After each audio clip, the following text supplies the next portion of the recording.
Et si le métier de demain se cachait juste là, au cœur de nos batteries? Aujourd'hui, on va décortiquer ensemble la naissance d'une profession qui s'annonce déjà essentielle. Une profession née pour accompagner une révolution silencieuse mais surpuissante, celle de l'électrique. Alors, la révolution électrique, on en parle tout le temps. Mais qu'est-ce qui l'a fait tourner concrètement? Ce ne sont pas que des idées, ce sont surtout des investissements colossaux qui sont en train de tout redessiner. L'ampleur du virage, franchement, ça donne le vertige. Tenez-vous bien, 2,9 milliards d'euros. Et ça, ce n'est pas juste un chiffre sur un papier, non. C'est littéralement le carburant de cette révolution. C'est la preuve que la transition électrique, ce n'est plus un vague projet pour le futur, mais bien une réalité économique massive. Et c'est maintenant. Et cet argent, attention, il n'est pas dépensé au hasard. C'est une manœuvre stratégique, un vrai coup de poker de l'Europe pour ne pas se laisser distancer dans la course mondiale à la batterie. Une compétition absolument féroce qui va définir l'industrie de demain, de l'automobile à l'aérospatiale. Bon, alors allons voir ça de plus près. Plongeons au cœur du réacteur, le fameux boom des batteries. Parce que c'est bien là que tout démarre, avec une explosion de la demande qui crée un besoin urgent et de nouvelles opportunités. Et quand on dit batterie, il ne faut surtout pas penser qu'aux voitures. Non, la demande, elle explose littéralement partout. Des trottinettes dans nos rues, aux appareils médicaux qui sauvent des vies, en passant par les outils sur les chantiers. C'est une véritable lame de fond qui est en train de toucher toute notre économie. Face à cette vague, la France, elle, ne compte pas rester les bras croisés. L'objectif, il est clair, net et précis. S'emparer d'un quart du gâteau mondial des batteries d'ici 2030. C'est une ambition énorme qui repose sur un pilier absolument essentiel. Des gens formés, des experts pour construire cet avenir. Mais du coup, ça pose une question toute simple mais absolument fondamentale. Avec des millions et des millions de batteries qui vont arriver sur le marché, qui aura le savoir-faire pour leur donner vie et surtout pour les faire durer? Eh bien la réponse, elle est là, juste sous nos yeux. Elle est en train de s'écrire avec la naissance d'un métier 100% nouveau, taillé sur mesure pour cette nouvelle ère électrique. Et attention, ce n'est pas de la prospective ou de la science-fiction, c'est du concret. En juin 2023, c'est devenu officiel, le gouvernement a créé ce nouveau titre professionnel. Ça y est, il y a un cadre, une reconnaissance pour ces compétences de demain. Alors son nom officiel, c'est Agent d'assemblage et de maintenance de batteries d'accumulateurs. Bon, c'est un peu long, on est d'accord? Pour faire simple, on parle des nouveaux artisans de l'énergie, des pros capables de construire des batteries sur mesure et surtout de leur offrir une seconde vie. En gros, ce métier a deux facettes, deux missions principales. D'un côté, la fabrication.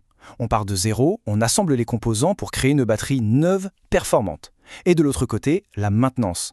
On diagnostique, on répare pour redonner un coup de jeune aux batteries fatiguées. Ok, alors concrètement, comment ça se passe? Comment naît une batterie? Allez, on pousse la porte de l'atelier pour voir les étapes de fabrication. Et là, c'est une vraie chorégraphie de précision. Tout commence par la sélection des meilleurs composants. Puis, l'étape cruciale de la soudure, un vrai travail de bijoutier. On intègre ensuite le fameux cerveau de la batterie, on assemble le tout dans son boîtier et à la fin, une batterie de test, sans pitié, pour être sûr que tout soit parfait.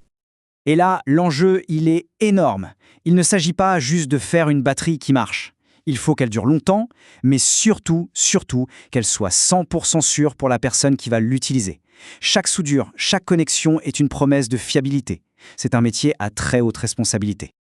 La précision, c'est vraiment le maître mot. Imaginez un peu le truc. Souder des bandes de métal hyper fines avec une précision d'horloger. Et puis, il y a l'installation du BMS, le Battery Management System. Pensez-y comme le chef d'orchestre de la batterie. Il s'assure que chaque cellule donne le meilleur d'elle-même en parfaite harmonie. Bon, fabriquer, c'est une chose. Mais que fait-on quand une batterie tombe en panne ou perd de sa puissance? C'est là que notre expert enfile sa deuxième casquette, celle du réparateur. Et là, ça se transforme presque en enquête policière. Première étape, le diagnostic. Trouver la source du problème, le coupable. Ensuite, l'intervention, presque chirurgicale. On ne change que la pièce défaillante. Et enfin, on vérifie que tout est rentré dans l'ordre, que la batterie a retrouvé toute sa jeunesse. Et là, on touche à quelque chose de crucial. L'idée, ce n'est plus de jeter pour remplacer. C'est de réparer, de régénérer. C'est ça, l'économie circulaire en action. Au lieu de créer un déchet, on prolonge la vie. Et chaque batterie réparée, c'est un geste énorme pour la planète.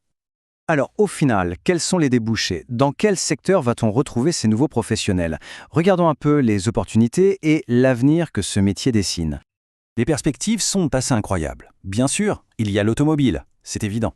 Mais pas seulement, loin de là. On parle aussi de robotique, d'énergie renouvelable, de transport routier. En fait, c'est simple, Partout où il y aura besoin d'énergie électrique, il y aura besoin de ces experts. Et ce qui est vraiment intéressant, c'est que ce n'est pas juste un job de technicien pur et dur. Regardez bien, la sécurité et le contrôle qualité, à eux deux, c'est la moitié du job.